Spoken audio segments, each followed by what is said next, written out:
ver uma situação com relação a essa palavra do filho pródigo em relação ao pai.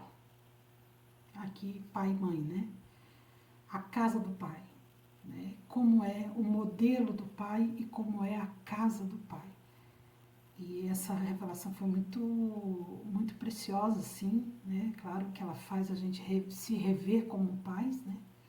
E como a casa que a gente tem como pais. E porque é modelo, né? A palavra é modelo para nós, né? É inspiradora, né? Então eu vou ler aqui o texto e depois eu vou comentar o que eu entendi no momento, né? A parábola da ovelha, aqui, parábola do filho pródigo, é Lucas 15, do 11 até o 32. Jesus continuou: um homem tinha 2 filhos. O filho mais jovem disse ao pai: quero minha parte da herança. E o pai dividiu seus bens entre os filhos. A primeira coisa que a gente vê aqui é que o pai não resistiu, né? Eu fiquei me imaginando na situação. Com certeza eu iria dizer não, né? Eu estou vivo ainda, como é que eu vou dividir a herança, né? Mas esse pai modelo, esse pai Deus, ele não resiste, né? Ele dá tudo que ele tem por nós, né? Ele é um doador, né? Então ele dividiu, e eu achei interessante que ele não dividiu só com aquele filho que pediu. Ele dividiu entre os 2. Ele já deu também para aquele outro, que mesmo que ficou ali, mas ele já tinha a parte da herança dele, né? Alguns dias depois, o filho mais jovem arrumou suas coisas e se mudou para uma terra distante, onde desperdiçou tudo o que tinha por viver de forma desregrada. Então a gente já vê aqui, né, que ele se iludindo, né, já toma uma decisão e sai da casa do pai e vai curtir, desperdiçar aquele dinheiro, curtir aquele dinheiro como uma cabeça de jovem, às vezes sem maturidade, acaba fazendo, né? Se dispersando e fazendo decisões erradas e fazendo coisas e tal, né? E ele foi e fez isso. E desperdiçou. Quando o seu dinheiro acabou, uma grande fome se espalhou pela terra e ele começou a passar necessidade. A gente vê que aqui também que é como se de alguma forma Deus decisões erradas vão ter suas consequências, né? E aí, às vezes, através das consequências, é que eles voltam para pensar no pai, voltam para pensar na casa do pai. Né? Convenceu o fazendeiro da região a empregá-lo, e esse homem o mandou a seus campos para cuidar dos porcos. A primeira situação que ele tentou foi dar o jeitinho dele, não, vou trabalhar, vou ganhar dinheiro e tal, né? Só que mesmo ele trabalhando, ele foi para essa casa desse homem empregador, e ele não dava comida lá. Ele dava. Então ele tinha que se alimentar com a comida dos porcos. No 16 diz: embora quisesse saciar a fome com as vagens dos porcos, ninguém lhe dava coisa alguma. E aí vem para cá, quando finalmente caiu em si e disse: até os empregados do meu pai têm comida de sobra e eu estou aqui morrendo de fome.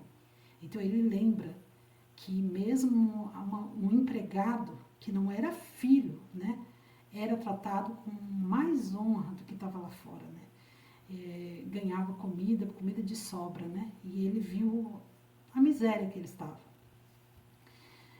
Então ele, na hora, ele disse no 18: vou retornar à casa de meu pai e dizer: pai, pequei contra o céu e contra o Senhor, e não sou digno de ser chamado seu filho.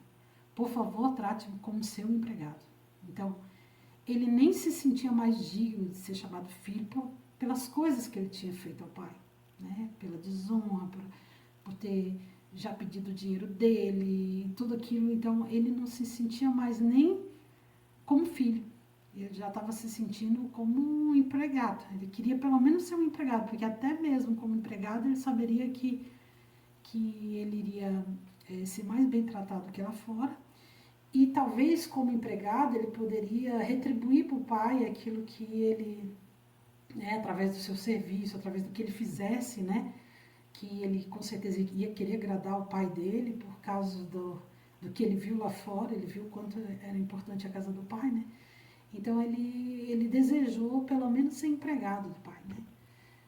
Aí aqui o 20 ele vem com ele começa a falar sobre o pai, né? Então voltou para a casa de seu pai. Quando ele ainda estava longe, estava chegando, o seu pai o viu. Cheio de compaixão, correu para o filho, o abraçou e o beijou. Então aqui mostra que na casa do pai tem compaixão, tem beijo, tem afeto, tem carinho, tem abraço. Esse pai, ele não se demonstra rancoroso, não se demonstra vingativo, não se demonstra querendo qualquer coisa do filho. A maior alegria dele era de estar vendo o filho de volta, independente de como ele estava, independente do que ele veio fazer, sabe? Essa foi a alegria, o primeiro impulso do pai foi a compaixão, né? E o afeto, né? O filho disse: pai, pequei contra o céu e contra o Senhor e não sou mais digno de ser chamado seu filho. O pai, no entanto, disse aos servos: depressa, tragam a melhor roupa da casa e vistam nele. Coloquem-lhe um anel no dedo e sandálias nos pés. Matem um novilho gordo. Faremos um banquete e celebraremos. Pois este meu filho estava morto e voltou à vida. Estava perdido e foi achado. E começaram a festejar. Então a atitude do pai não foi ficar debatendo com o filho o que ele fez, o que não fez, onde estava o dinheiro, nada. O pai, primeira coisa que ele pensou em suprir as necessidades do filho. Suprir as necessidades do filho. Pediu roupa, sandália e o anel.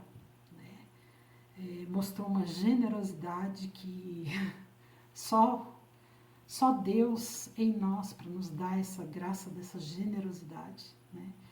Uma generosidade assim de não pedir nada em troca. Ele não cobrou, ele não ficou, pelo contrário, toda essa atitude dele, ele estava honrando o filho. Ele não recebeu o filho como empregado. Não, agora você vai então sofrer aqui para você ver o que você fez, agora você vai, né, trabalhar aqui também para pagar o que você me levou. Não, naquele momento, o que ele fez foi honrar o filho. Botou a melhor veste, botou sandália, botou anel. Anel era dado só para filho, né? Que tem os anéis de família e tal. Um presente, né? Mandou matar o melhor novilho que ele tinha, um novilho gordo. Então, trouxe do melhor dele para ele, né? Então, é aquilo que supre, né? Supre tudo que ele supriu, todas as necessidades do filho. Enquanto isso, o filho mais velho trabalhava no campo, na volta para casa, ouviu uma música e dança e perguntou a um dos servos o que estava acontecendo. O servo respondeu: seu irmão voltou e seu pai matou o novilho gordo, pois ele voltou são e salvo. O irmão mais velho se irou e não quis entrar. O pai saiu e insistiu com o filho, mas ele respondeu: todos esses anos eu tenho trabalhado como escravo para o Senhor, nunca me recusei a obedecer às suas ordens, e o Senhor nunca me deu nem mesmo um cabrito para festejar com meus amigos.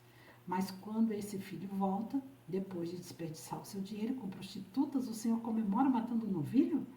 O pai lhe respondeu: meu filho, você está sempre comigo e tudo que eu tenho é seu. O pai aquele filho tinha tudo, só ele também não se achava filho, né? Talvez ele também não se considerava como filho, ao ponto de que ele se considerava como escravo. Estava trabalhando ali para poder pagar, né, o que o pai fazia. E o pai disse: tudo que eu tenho mesmo, é só você usar, né? Mas tínhamos de comemorar este dia feliz, pois seu irmão estava morto e voltou à vida, estava perdido e foi achado. Aqui ele mostra um pai que não faz distinção entre filhos, né? Tanto o filho que às vezes dá mais trabalho, com o filho que é o queridinho, né? Então, às vezes, a gente faz distinção entre os filhos por umas formas deles de serem conosco, né? Mas o pai não faz, o pai, o modelo, Deus, não faz essa acepção de filhos, né? Então, essa é a parábola, né? Mas, assim, o que naquele momento eu tive discernimento foi assim, ó, como é a casa do pai e como é o pai. Então, o pai, ele é generoso, ele se compadece da situação e quer aliviar o fardo do filho. Ele é carinhoso, abraça, beija, naquele momento que ele abraça, ele beija, ele mostra todo o carinho. O pai é perdoador, né? O pai honra o seu filho através do anel, da festa, da comemoração, ele mostra essa honra ao filho. O pai é aquele que supre as necessidades, o alimento, as condições que o filho precisa enquanto estiver em casa. Né? Então, o pai é aquele que supre. Né? Ele foi lá, ele vestiu, ele deu anel, ele deu sandália, ele deu festa, ele deu tudo o que ele precisava. Então, aqui mostram como é o pai e como não é o pai. O pai modelo, ele não é vingativo, ele não é severo, ele não é indiferente, ele não é ganancioso e ele não faz distinção entre os filhos. Né? Assim, é as características do pai. E outra característica aí da casa do pai. Né? Como é a casa do pai? A casa do pai tem vestes novas? Tem vestes. A casa do pai tem honra, a casa do pai tem carinho, a casa do pai tem perdão, a casa do pai tem alimento fartamente, né? Tem o que precisa de alimento. O que não tem na casa do pai, né? Não tem castigo, não tem maus tratos, não tem distanciamento, não tem cobranças. Para o filho, não houve tratamento de empregado, que só recebe o que se fizer algo, se der algo em troca. O filho é dono e usufrui de tudo que o pai tem. Esse entendimento, assim, de que nós devemos imitar esse pai, né? De sermos essas características de pai, que eu falei, e a nossa casa, como pais, ser este lar, supridor, este lar de vestes novas, de que honra os nossos filhos, que tem carinho para eles, que tem perdão, que tem alimento fartamente, que não tem cobrança, que não tem castigo pelas decisões bobas que eles tomam, que não tem distanciamento, né? Que trata filho como filho, não como empregado, não como alguém que às vezes a gente pensa, né? Assim, não,